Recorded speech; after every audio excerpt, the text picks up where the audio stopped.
ஒன்றோ எவனையாவது கோர்த்து விட்டு சண்டைக்கு போங்க மூட்டி விட்டு வேலையை பார்ப்பாங்க, இல்லைன்னா அவங்களாவது சண்டைக்கு போவாங்க. இந்த சண்டை பிடிக்காம அமைதியாக இருத்தல் என்பதே இவர்களுடைய பண்பாட்டிலேயே இல்லாத ஒன்றாக இருக்கக்கூடிய நிலையில தான் இன்னும் ஒரு ஈரானாக நாங்கள் துருக்கியை பார்க்கிறோம் என்று அறிவித்துக் கொண்டிருக்கிறார்கள். துருக்கியோடு ஒரு சண்டையை உண்டாக்கி கொள்வதற்கும் இஸ்ரேல் முனைப்பு காட்டுகிறது என்கிற செய்திகள் வந்து கொண்டிருக்கக்கூடிய சூழல்ல ஈரான், லெபனான், வெஸ்ட் பேங்க், காசாவுக்கு அடுத்ததாக இருக்கக்கூடிய பாலஸ்தீனத்தினுடைய பகுதி இருக்குதா இல்லையா, வெஸ்ட் பேங்க், அந்த வெஸ்ட் பேங்க், லெபனான், ஈரான் ஆகிய பகுதிகளுக்கு 15 மில்லியன் அமெரிக்க டாலர் நிதியுதவிகளை நாங்கள் கொடுக்க இருக்கிறோம் என்று ஜப்பான் இன்றைக்கு அறிவித்திருக்கிறது.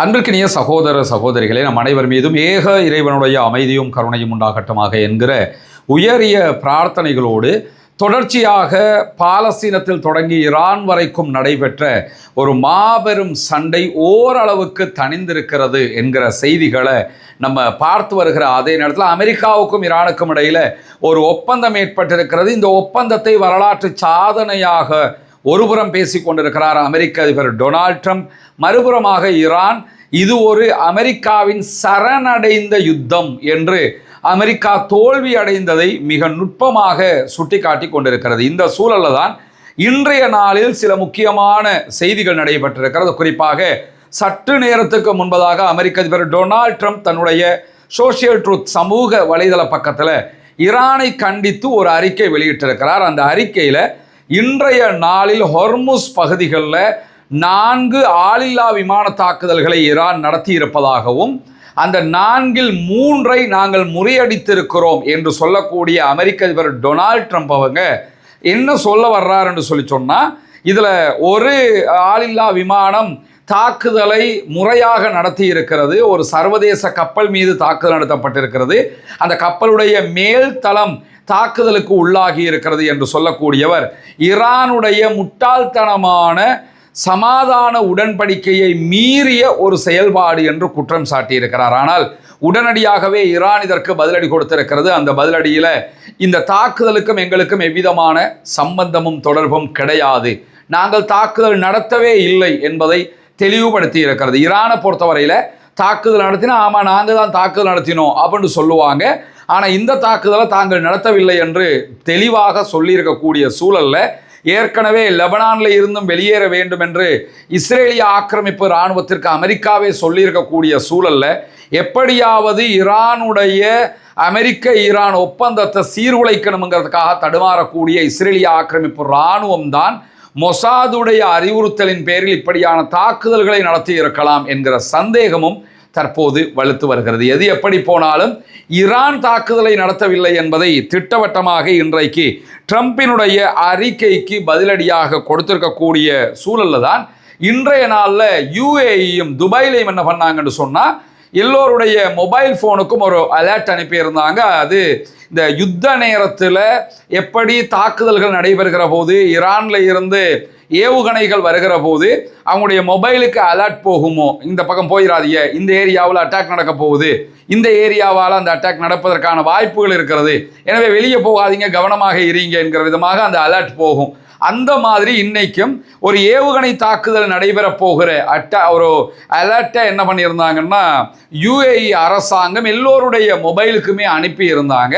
ஆனால் பிற்பட்ட நேரங்களில் அவங்க எடுத்திருக்கக்கூடிய செய்தியில் இது ஒரு தொழில்நுட்ப கோளாறு காரணமாக நடைபெற்றது, நாங்கள் அது வேணுமுன்னே உங்களுக்கு அனுப்பலை, தொழில்நுட்ப கோளாறு காரணமாக அப்படி ஒரு SMS வந்துருச்சு, எனவே அப்படியான எந்த பிரச்சனைகளுமே தற்போதைய நிலையில இல்லை, சிறப்பு அதிரடி அணிகளால் அந்த பிரச்சனை தற்போது தீர்க்கப்பட்டிருக்கிறது, நம்ம நாட்டை நோக்கி எந்த விதமான ஏவுகணை தாக்குதல்களும் நடத்தப்படவில்லை என்பதையும் யுஏஇ தெளிவுபடுத்தி இருக்கிறது. இது எல்லாமே ஏதோ ஒரு சுத்து போடுகிற வேலை மாதிரியே தெரியக்கூடியதை நீங்கள் பார்க்க முடியும். ஈரானுக்கும் அமெரிக்காவுக்கும் இடையில் ஏற்பட்டிருக்கக்கூடிய இந்த ஒப்பந்தத்தை எப்படியாவது சீர்குலைக்க வேண்டும் என்பதில் ரொம்ப கவனமாக இஸ்ரேலிய ஆக்கிரமிப்பு படைகள் திட்டமிட்டு செயல்பட்டு கொண்டிருக்கிறார்கள். இப்படியான சூழலில் தான் நேற்றைய தினம் இஸ்ரேலிய ஆக்கிரமிப்பு இராணுவம் ஒரு செய்தியை வெளியிட்டிருந்தாங்க. அது என்னன்னா, யமன்ல இருக்கக்கூடிய ஹவுத்தீஸ் படைகளுக்கு எதிராக, ஹூத்தீஸ்க்கு எதிராக நாங்கள் ஒரு யுத்தத்தை ஆரம்பிக்க போகிறோம் என்று அவர்கள் அறிவித்திருந்தார்கள். ஏன்னா எவனோடையாவது சண்டை இழுத்துக்கிட்டு இருக்கானு, எவனோடையாவது வம்பு பண்ணிக்கிட்டு இருக்கானு, அமைதியாக இருப்பது என்பதே யூதர்களுக்கு தெரியாது. ஒன்றோ எவனையாவது கோர்த்து விட்டு சண்டைக்கு போங்க மூட்டி விட்டு வேலையை பார்ப்பாங்க, இல்லைன்னா அவங்களாவது சண்டைக்கு போவாங்க. இந்த சண்டை பிடிக்காம அமைதியாக இருத்தல் என்பதே இவர்களுடைய பண்பாட்டிலேயே இல்லாத ஒன்றாக இருக்கக்கூடிய நிலையில தான் நாங்கள் யமனை தாக்க போகிறோம், ஆல்ரெடி அவங்க எங்களை தாக்கினதுனால பதிலடி கொடுக்க போகிறோம் அப்படின்னு சொல்லி இருந்தாங்க. இப்படியான சூழலில் இன்றைக்கு யமனுடைய ஹூத்தி அன்சாருல்லா படைப்பிரிவினுடைய தலைவர் அதற்குரிய பதில் அறிக்கையை வெளியிட்டிருக்கிறார். எங்கள் மீது எந்த தாக்குதல் எந்த நேரத்தில் நடத்தப்பட்டாலும் அதற்குரிய பதிலடி மிக கனமாக இருக்கும். இஸ்ரேல் மீது மிக கடுமையான பதிலடி தாக்குதல்களை நாங்கள் கொடுப்போம் என்பதிலே எந்த மாற்று கருத்தும் கிடையாது என்று சொல்லக்கூடிய அன்சாருல்லா இயக்கத்தினுடைய தலைவர் அப்துல் மலிக் அல் ஹூத்தி மேலதிகமாக என்ன சொல்றாருன்னு கேட்டால், சோமாலிலாந்தில் இஸ்ரேல் தனக்குரிய ஒரு இராணுவ பிரிவை உருவாக்குவதற்கு முயற்சிக்கிறது. அதே போன்று சோமாலிலாந்துக்குள்ள இஸ்ரேல் சார்பாக ஒரு இராணுவ தளத்தை அமைக்கிற பணிகளையும் செய்து வருகிறார்கள். எனவே இப்படியான முயற்சிகளில் இஸ்ரேல் ஈடுபட்டால் கண்டிப்பாக இதற்கெதிராக நாங்கள் பதிலடி கொடுப்போம் என்பதையும் அவர் விவரித்திருக்கிறார். சோமாலியாவினுடைய நாட்டில் இருந்து பிரிந்து நாங்கள் ஒரு தனி நாடு என்று அறிவித்து கொண்டவங்க தான் சோமாலிலாந்து என்கிற பகுதி. இந்த சோமாலிலாந்து என்கிற பகுதியை நம்ம எடுத்துக்கிட்டோம்னு சொன்னால் உலகத்தில் எந்த ஒரு நாடுமே சோமாலிலாந்தை ஒரு தனி நாடாக அங்கீகரிக்கவே இல்லை. உலகத்தில் முதல் தடவையாக சோமாலிலாந்த தனி நாடாக அங்கீகரித்தது இஸ்ரேல். சோமாலிலாந்தில் எம்பசியை ஓப்பன் பண்ணினது இஸ்ரேல். சோமாலிலாந்துக்கு எம்பசி ஓப்பன் பண்ணுவதற்கு இடம் கொடுத்திருப்பது இஸ்ரேல். தற்போது சோமாலிலாந்தினுடைய பாதுகாப்பு படைகளுக்கு அவர்கள் பயிற்சிகளை கொடுத்து வருகிறார். அதே நேரம் சோமாலிலாண்டில் ஒரு இஸ்ரேலுடைய இராணுவ தளத்தையும் அமைக்கிறார்கள். அதற்கான காரணம் என்னன்னு கேட்டால், யமன்ல பாபல் மந்தப் பகுதியெல்லாம் ஒட்டுமொத்தமாக ஹவுத்தீஸ் கண்ட்ரோலில் இருக்குது.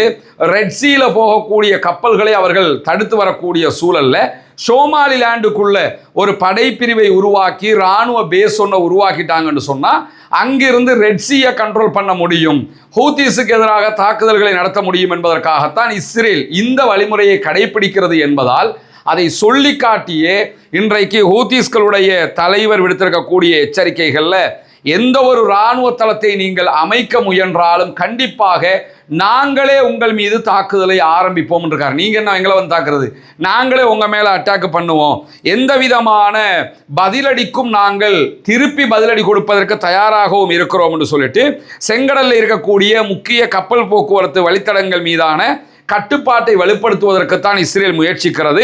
எனவே ஏர்டன் வளைகுடா அதே போன்று பாபல் மந்தப் ஜலசந்தியில் இஸ்ரேல் தன்னுடைய செல்வாக்கை விரிவுபடுத்த முயல்வதை நாங்கள் ஒருபோதும் ஏற்றுக்கொள்ள முடியாது என்று சொல்லக்கூடிய அன்சாருல்லா ஹவுத்தீஸ் படைப்பிரிவினுடைய தலைவர் அவர்கள் மேலதிகமாக என்ன சொல்லியிருக்கிறார் என்று சொன்னால், பாலஸ்தீன போராட்ட குழுக்களுக்கு எங்களுடைய ஆதரவு என்றைக்கும் இருக்கும்.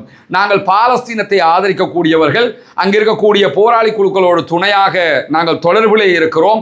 அதே போன்று லெபனானுடைய குழுக்களோடு தொடர்பிலே இருக்கிறோம். எனவே நாங்கள் அத்தனை பேரும் ஒன்றாக தொடர்பில் தான் இருக்கிறோம். எங்களை நாங்கள் பாதுகாத்துக் கொள்வதற்கான முயற்சிகளை எப்போதும் செய்வோம் என்றும் சொல்லி இருக்கிறது ஹவுத்தீஸ்களுடைய படைப்பிரிவு என்கிற செய்திகள் இன்றைக்கு வெளியாகி இருக்கிற அதே நேரம் இஸ்ரேல் ஒரு பக்கம் லெபனான்லையும் தோத்தாச்சு, ஈரான்லையும் தோத்தாச்சு, காசாவிலையும் தோல்வி அடைந்து விட்டதாகிவிட்டது, யமனுக்குள்ளேயும் தோல்வி அடைந்து விட்டதாகிவிட்டது என்கிற நிலையில் அடுத்ததாக யாரோட சண்டை பிடிக்கலாம் என்னும் போது ஒன்றோ யமன்ல ஹவுத்தீஸோட அட்டாக் பண்ணணும், அல்லது இன்னும் ஒரு ஈரானாக நாங்கள் துருக்கியை பார்க்கிறோம் என்று அறிவித்துக் கொண்டிருக்கிறார்கள். துருக்கியோடு ஒரு சண்டையை உண்டாக்கி கொள்வதற்கும் இஸ்ரேல் முனைப்பு காட்டுகிறது என்கிற செய்திகள் வந்து கொண்டிருக்கக்கூடிய சூழல்ல ஒட்டோமான் கலிஃபேட் இருந்த நேரத்தில் உஸ்மானிய ஹிலாஃபத்து என்று சொல்லுவோமா இல்லையா, அந்த ஒட்டோமான் கலிஃபேட்டினுடைய கடைசி காலகட்டத்தில் கலிஃபேட் வீழ்ந்து கொண்டு வருகிற போது ஆர்மீனியா பகுதிகளில் ஒரு மிகப்பெரிய இன அழிப்பு நடைபெற்றதாக வரலாற்றில் நம்ம பார்க்க முடியும்.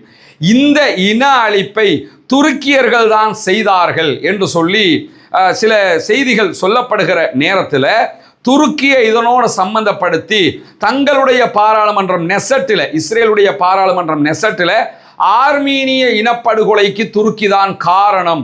எனவே அது ஒரு மிகப்பெரிய இனப்படுகொலை, அதனை நாங்கள் பாராளுமன்றத்தில் ஒரு பிரேரணையாக கொண்டு வரப்போகிறோம் என்று சொல்லி இஸ்ரேலுடைய ஃபாரின் மினிஸ்டர் இன்றைக்கு வெளியிட்டிருக்கக்கூடிய அறிவிப்பில் சொல்லி இருக்கிறாரு.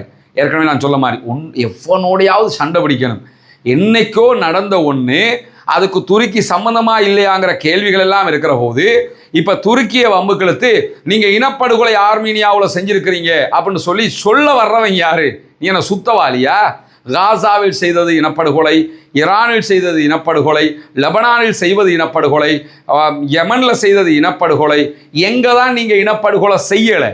முழுக்க இனப்படுகொலை செய்யக்கூடிய இஸ்ரேல் துருக்கி இனப்படுகொலை செய்தது என்று சொல்லி அவர்களுடைய பாராளுமன்றத்தில் நாங்கள் தீர்மானம் ஒன்றை கொண்டு வர போகிறோம், அது வரலாற்று நிகழ்வு, அது பதிவு செய்யப்படணும் அப்படின்னு சொல்லி எல்லாம் ரொம்ப பரிதாபப்பட்டு என்றைக்கோ நடந்ததற்காக இன்றைக்கு பேசுகிற செய்திகள் எல்லாம் வெளியாகி கொண்டிருப்பதை நம்ம பார்க்க முடியும். இதுவெல்லாம் அடுத்த கட்டமாக அவர்கள் எப்படியாவது துருக்கியை வம்பு கிழப்பதற்காக, துருக்கியை தூண்டி விடுவதற்கான வேலைகளில் ஈடுபடுகிறார்கள் என்பதை நம்ம தெளிவாக புரிந்து கொள்ளுகிற அதே நேரத்தில் ஹிஸ்புல்லாவை ஒழித்து தன்னுடைய கிரேட்டர் இஸ்ரேல் என்கிற திட்டத்தை நிலைநிறுத்திக் கொள்வதற்காகத்தான் லெபனான் மீதான தாக்குதல்களை இஸ்ரேல் நடத்தியது. ஆனாலும் இஸ்ரேலால் கிரேட்டர் இஸ்ரேலை அடையவும் முடியவில்லை, ஹிஸ்புல்லாக்களை ஒழிக்கவும் முடியவில்லை, அதே நேரம் ஈரானுடைய ஆட்சியை கவிழ்க்கவும் முடியவில்லை, காசாவில் ஜெயிக்கவும் முடியவில்லை என்று சொல்லி இன்றைக்கு ஹிஸ்புல்லாக்களுடைய தலைவர் நாயிம் காசிம் அவர்கள் விடுத்திருக்கக்கூடிய செய்தியில் நம்ம பார்க்க முடியும். நாயிம் காசிம் அவர்கள் இன்றைக்கு வெள்ளிக்கிழமை ஒரு தொலைக்காட்சி நிகழ்ச்சியில் பங்கெடுத்து மக்களுக்கு உரையாற்றி இருந்தார். அதில் அவர் என்ன சொல்கிறாருன்னு கேட்டால், லெபனானில் இருக்கக்கூடிய ஒவ்வொரு அங்குலத்திலிருந்தும் இஸ்ரேலிய ஆக்கிரமிப்பு படைகள் வெளியேற வேண்டும், வெளியேறாத பட்சத்தில் அவர்கள் வெளியேறுகிற தன்மையை அவர்கள் எடுக்கிற போது தரை, கடல், அதே போன்று வான்வழி எல்லா பகுதிகளில் இருந்தும் அவங்க வெளியேறணும், அது எங்கள் நாடு எங்களுக்குரியது என்று சொல்லிட்டு இஸ்ரேல் அப்படி வெளியேறவில்லை என்று சொன்னால் தோற்கடிக்கப்பட்டு அவமானப்படுத்தப்பட்டு வெளியேற வேண்டி வரும். ஆல்ரெடி நீங்கள் இந்த யுத்தத்தில் அவமானப்படுத்தப்பட்டீங்க, தோல்வி அடைஞ்சிட்டீங்க, இன்னும் அசிங்கப்பட்டு கேவலப்பட்டு தான் நீங்கள் வெளியேறுவீங்க. அதனால் முதல்ல இந்த அவமானம் வர்றதுக்கு முன்னாடி இப்போவே வெளியேறுறங்க அப்படின்னு சொல்லி இன்றைக்கு சொல்லக்கூடியவர் மேலதிகமாக என்ன சொல்கிறாருன்னு கேட்டால், லெபனானுடைய அதிகாரிகளுக்கு நாங்கள் எங்கள் கைகளை நீட்டுகிறோம் அப்படிங்கிறாரு. லெபனான் நீங்கள் இஸ்ரேலோடு போய் பேச்சுவார்த்தை நடத்த தேவையில்லை, நமக்கு நாமளே பேச்சுவார்த்தையை நடத்தி கொள்ள வேண்டி இருக்கிறது. எனவே உங்களுக்கு நாங்கள் கையை நீட்டுகிறோம், நாம் நம்முடைய நாட்டுக்குள் ஒற்றுமையாக செயல்படுகிற போது இஸ்ரேலால் நம்மை அழிக்க முடியாது, எனவே எங்களோடு இந்த வாய்ப்பை நீங்கள் பயன்படுத்தி இணைந்து கொள்ள வேண்டும் என்று சொல்லி லெபனானுடைய அரசாங்கத்திற்கு இன்றைக்கு நாயிம் காசிம் அவர்கள் விடுத்திருக்கக்கூடிய செய்தியில் சொல்லி இருப்பதை பார்க்க முடியும். அதே மாதிரி இன்றைக்கு வெளியாகி இருக்கக்கூடிய இன்னும் ஒரு முக்கியமான செய்தி என்னன்னு கேட்டால், அமெரிக்கா ஈரான் மீது ஒரு கடல் வழி முற்றுகையை விடுத்திருந்தாங்களா இல்லையா? அந்த நேரத்தில் ஈரானுடைய ஒரு கப்பலை அவர்கள் கைப்பற்றி இருந்தார்கள். அந்த கப்பலுக்குள் இருந்த 22 ஈரானிய மாலுமிகளை இன்றைக்கு அமெரிக்கா விடுவித்திருக்கு. அந்த ஒப்பந்த பிரகாரம் அதையெல்லாம் விடுவிச்சிருக்கிறாங்க. அந்த 22 பேரும் இன்றைய நாள் பாகிஸ்தானை வந்து அடைந்திருக்கிறார்கள் என்கிற செய்திகளை பாகிஸ்தானுடைய துணை பிரதமரும் வெளியுறவு அமைச்சருமாக இருக்கக்கூடிய இஷாக் தார் அவர்கள் சற்று நேரத்துக்கு முன்பதாக அறிவித்திருக்கிறார்கள். எனவே ஈரானுடைய முடக்கப்பட்ட கப்பலையும் அமெரிக்கா விடுவித்திருக்கிறது என்கிற செய்திகளுக்கு மத்தியில் தான் ஈரான், லெபனான், வெஸ்ட் பேங்க், காசாவுக்கு அடுத்ததாக இருக்கக்கூடிய பாலஸ்தீனத்தினுடைய பகுதி இருக்குதா இல்லையா, வெஸ்ட் பேங்க், அந்த வெஸ்ட் பேங்க், லெபனான், ஈரான் ஆகிய பகுதிகளுக்கு 15 மில்லியன் அமெரிக்க டாலர் நிதியுதவிகளை நாங்கள் கொடுக்க இருக்கிறோம் என்று ஜப்பான் இன்றைக்கு அறிவித்திருக்கிறது. ஈரான்ல, லெபனான்ல, வெஸ்ட் பேங்க் பகுதிகளில் கடுமையான மனிதாபிமான நெருக்கடி உருவாகி இருக்கிறது. எனவே அவர்களுக்கு உதவுவதற்காக செஞ்சிலுவை சங்கத்தினூடாகவும் செம்பிறை சங்கத்தினூடாகவும் இந்த 15 மில்லியன் அமெரிக்க டாலர்களை நாங்கள் கொடுப்பதற்கு தயாராகி இருக்கிறோம் என்கிற செய்திகளை இன்றைக்கு ஜப்பான் விடுத்திருக்கக்கூடிய சூழல்ல இன்றைக்கு வெளியாகி இருக்கக்கூடிய இன்னும் ஒரு முக்கியமான கருத்து கணிப்பு விவகாரத்தில் இஸ்ரேலியர்களில் 92% பேர் பல பத்தாண்டுகளாக பழமையான எதிரிக்கு எதிரான தங்களுடைய வெற்றியை அமெரிக்கா விட்டு கொடுத்து விட்டது என்று சொல்லி, ஈரானுடைய விவகாரத்தில் நாங்கள் தோல்வி அடைந்து விட்டோம், அமெரிக்கா வெற்றியை விட்டு கொடுத்து விட்டது என்று அமெரிக்கா மீது குற்றம் சாட்டி இருக்கிறார்கள். அமெரிக்கா மேலே நீங்கள் குற்றம் சாட்டாமல் இருங்க, எது நடந்தாலும் இந்த யுத்தத்தில் இஸ்ரேலும் அமெரிக்காவும் தோத்துட்டாங்கிறத அவங்க ஒத்துக்கொள்கிற அதே நேரத்தில் இந்த கருத்து கணிப்பீட்டில் பங்கேற்றவர்களில் பாதி பேர் வாஷிங்டனுடைய வற்புறுத்தல்களை பொருட்படுத்தாமல் லெபனான் மீது தாக்குதல்களை நடத்த வேண்டும், ஈரான் மீது தாக்குதல்களை மீண்டும் தொடங்க வேண்டும் என்றெல்லாம் இஸ்ரேலிய ஆக்கிரமிப்பு அரசுக்கு வலியுறுத்துகிறோம் என்று சொல்லி இருக்கிறார்கள். ஏற்கனவே வாங்கின அடி பத்தலை, இன்னும் கொஞ்சம் போய் அடியை வாங்கிட்டு வாங்க என்று சொல்லிக்கிட்டு இருக்கிறாங்க என்கிற விதமாக இந்த கருத்து கணிப்புகள் வெளியாகி இருப்பதை நம்ம பார்க்க முடியும். எது எப்படி போனாலும் இந்த யுத்தத்தில் ஈரான் ஜெயித்து விட்டது என்பது மீண்டும் மீண்டும் உறுதியாகக்கூடிய செய்திகளை நம்ம தொடர்ந்து பார்த்து வர்றோம். எனவே வரக்கூடிய உண்மை செய்திகளை உடனுக்குடன் உங்களுக்கு கொண்டு வந்து தருவதற்கு தயாராக இருக்கிறோம். பாலஸ்தீனம் வெற்றி பெற வேண்டும், பாலஸ்தீனம் சுதந்திரம் அடைய வேண்டும் என்கிற உயரிய பிரார்த்தனைகளோடு ஆக்கிரமிப்புகள் ஓய்ந்து ஆக்கிரமிப்பாளர்களும் ஓய வேண்டும் என்கிற பிரார்த்தனைகளோடு இணைந்து கொண்டு ஆக்கிரமிப்பாளர்களுக்கு எதிராக தொடர்ந்தும் ஜனநாயக ரீதியாக குரல் எழுப்புவோமாக. வாஹ்ர் தஅவானா அல்ஹம்துலில்லாஹி ரப்பில் ஆலமீன்.